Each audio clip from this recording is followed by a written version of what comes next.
रात के 10 बज रहे थे। हर रोज सन्नाटा था, लेकिन रात के इस सन्नाटे में गर्ल्स हॉस्टल से एक लड़की बाहर निकलती है।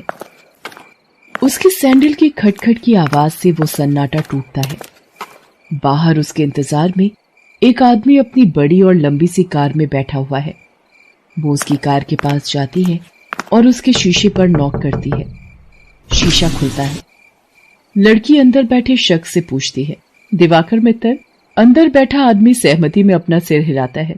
फिर वो लड़की, जिसका नाम शोभा था, वो उसकी गाड़ी में उसकी बगल वाली सीट पर बैठ जाती है।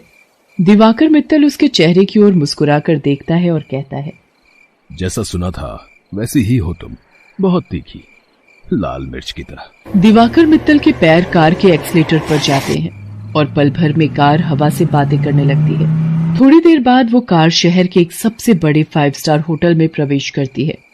दिवाकर मित्तल पार्किंग में अपनी कार लगाता है और होटल के रिसेप्शन पर जाता है और अपनी प्री बुकिंग के बारे में बताता है। दिवाकर अपने रूम की चाबी लेता है और शोभा के साथ उस कमरे में जाता है।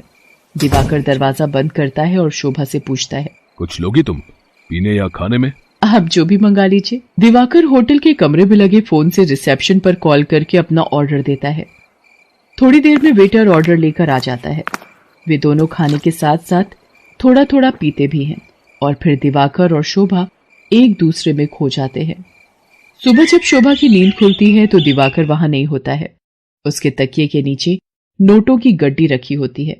वो गड्डी को उठाती है, फिर होटल के बाहर आती है। बाहर आकर वो एक कैब बुक करती है और उसमें बैठकर गर्ल्स हॉस्टल की ओर निकल जाती है। कैब वाला बीच बीच में उसे घूर कर देखता है तो शोभा को गुस्सा आ जाता है। क्या देख रहे हो? क्या देख रहे हो बार बार पीछे मुड़कर? आगे देखकर गाड़ी चलाओ, नहीं तो अभी तेरी कंपनी में फोन करूंगी, फिर सारा घूरना निकल जाएगा। कैब वाला शोभा की बातों से डर गया। शोभा कैब की खिड़की से बाहर देखती हुई जा रही थी और मन ही मन खुद से बातें कर रही थी। सब कुछ कितना फेक है ना यहाँ, सब कुछ। कौन आदमी कौन सा चेहरा लगाए घूम रहा है, किसी को पता नहीं है। मैं भी तो पिछले कई महीनों से एक नकली चेहरा लगाए घूम रही हूँ। सच कहूं तो घिन आती है मुझे उस चेहरे से, दम घुटता है मेरा। लेकिन अब इस चेहरे के बिना मैं रह भी तो नहीं सकती। ये कहानी है जमालपुर की रहने वाली शोभा की। शोभा शहर के एक हॉस्टल में रहती है और इंजीनियरिंग की पढ़ाई कर रही है। वो 8 महीने पहले ही शहर आई है। शोभा के पिता दीनदयाल उससे बहुत प्यार करते हैं। उसे अब भी याद है जब वो ट्रेन में बैठकर शहर आ रही थी तो। क्या बाबा, आप इस तरह बच्चों की तरह रोएंगे तो मैं शहर कैसे जाऊंगी? क्या कहूँ शोभा, 5 बरस की थी तू जब तेरी अम्मा तुझे गोद में डालकर हमेशा के लिए हम सबको छोड़कर चली गई। तब से तुझे ही देखकर जिया है। जानती हूँ बाबा।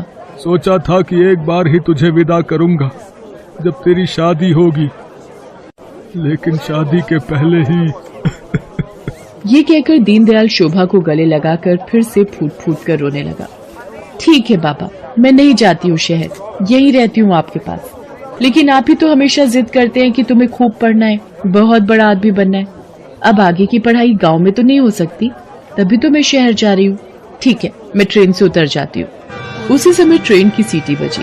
दीनदयाल जल्दी से ट्रेन से उतरा। ट्रेन ने कुछ ही देर में रफ्तार पकड़ ली। शोभा ट्रेन से आगे निकलती गई और दीनदयाल पीछे छूटता गया। शहर में शोभा गर्ल्स हॉस्टल में रहने लगी और अपनी पढ़ाई करने लगी। उसकी रूम पार्टनर थी रेखा। रेखा का बैकग्राउंड भी शोभा की तरह ही था। उसके पिता नहीं थे। उसकी माँ दूसरों के खेतों में काम करती थी। बहुत कठिनाई से गुजर बसर होता था। एक दिन की बात है, शोभा कमरे की सफाई कर रही थी तो उसे रेखा के तकिए के नीचे से नोटों की गड्डी मिली। इतने सारे पैसे, ये यहाँ कैसे आए? रेखा उस समय नहा रही थी। जब वो नहाकर बाहर आई तो शोभा ने उससे पैसों के बारे में पूछा, लेकिन रेखा ने उसकी बात का सही सही कोई जवाब नहीं दिया। आश्चर्य तो हुआ क्योंकि वे दोनों अच्छे दोस्त थे। कुछ बात तो है जो रेखा मुझसे छिपा रही है, लेकिन क्या? शोभा ने एक बात और नोटिस किया कि हफ्ते में 3-4 दिन रेखा रात को कहीं चली जाती थी और सुबह वापस आती थी। उसने इस बारे में भी रेखा से पूछा तो तू भी बिना मतलब जासूसी करती रहती है, तू अपने काम से काम रखना।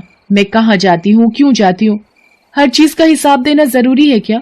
ये जरूरी तो नहीं, लेकिन कल को हॉस्टल की वार्डन को पता लग गया कि तुम रात रात भर बाहर रहती हो तो क्या होगा? तुझे पता है ना वो कितनी स्ट्रिक्ट है।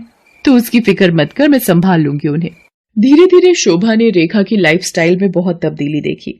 वो महंगे से महंगे कपड़े और जूते खरीदती, लेटेस्ट मोबाइल फोन रखती, उसका जब जो मन करता वो करती। शोभा उसकी लाइफस्टाइल से बहुत प्रभावित हो गई। शोभा ने बचपन से अब तक गरीबी ही देखी थी, इसलिए उसका भी मन करता कि वो भी नए कपड़े खरीदे, महंगे मोबाइल रखे, उसका जो मन करे वो कर सके। रेखा देख, मैं तुझसे ये नहीं पूछने वाली कि तू ऐसी रईसों वाली लाइफस्टाइल कैसे जीती है, लेकिन मैं भी तेरी तरह जीना चाहती हूँ। मैं तंग आ गई हूँ एक एक पैसे के लिए तरसते हुए। पहले तो रेखा टाल मटोल करती रही, लेकिन फिर उसने सच्चाई बता दी कि वो एक कॉल गर्ल का काम करती है। उसकी बातों को सुनकर शोभा शॉक्ड रह गई और उसने कहा कि अगर ये बात वार्डन को पता लग गई तो? तू बड़ी भोली है रे शोभा। हॉस्टल की वार्डन को सब पता है, वही तो हमें दबाव डालकर भेजती है लोगों के पास। वार्डन की सारी सच्चाई जानकर शोभा एक बार फिर से चौंक गई। रेखा ने उसे ये भी बताया कि हॉस्टल की कुछ और लड़कियां ये काम करती हैं। शोभा को ये सब सुनकर अजीब तो लगा, लेकिन बेहतर लाइफस्टाइल के चक्कर में वो अपने सम्मान का सौदा करने के लिए तैयार हो। मैं इस गंदे दलदल में फंस गई हूँ। हालांकि इस दलदल ने मुझे बहुत सारी वो चीजें दी जिसके लिए मैं तरसती थी, लेकिन मैंने अपनी मासूमियत खो दी है, मैंने अपनी शांति खो दी है, मैंने अपनी पवित्रता खो दी है। बाबा को कितनी उम्मीद थी मुझसे, और मैं क्या करने लगी मैं। शोभा की आंखें भीग गई थी। वो अब ये काम नहीं करना चाहती थी, लेकिन हॉस्टल की वार्डन उस पर बार बार दबाव डाल रही थी। देख शोभा, जल में रहकर मगर से बैर मत कर, और हाँ, ये सती सावित्री बनने का नाटक छोड़ और जो बोलती हूँ वो कर। शोभा ने वार्डन को फिर से इनकार कर दिया। गुस्से में वार्डन ने उससे कहा, देख शोभा, तेरा इनकार तेरे भविष्य के सारे रास्ते बंद कर देगा। मेरी एक शिकायत पर कॉलेज से भी तुझे निकाल दिया जाएगा, और तुझे मैं इतना बदनाम करवा दूंगी कि इस शहर तो क्या, तू कहीं भी किसी को मुंह दिखाने के लायक नहीं रहेगी। शोभा उस रात हॉस्टल से निकली तो जरूर, लेकिन उसने कुछ तय कर लिया था। वो हॉस्टल से निकलकर सीधा पुलिस स्टेशन पहुंची और इंस्पेक्टर नाज़नीन को हॉस्टल और वार्डन की सारी सच्चाई बता दी। शोभा की बात सुनकर नाज़नीन शॉक्ड रह गई।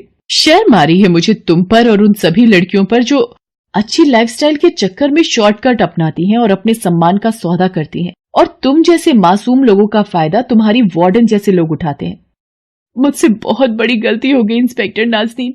मुझे खुशी है कि तुम्हें अपनी गलती का एहसास तो हुआ, लेकिन ये गलती कोई और ना करे और तुम्हारी वार्डन किसी और का फायदा ना उठाए। इसके लिए इस पूरे रैकेट को तोड़ना पड़ेगा।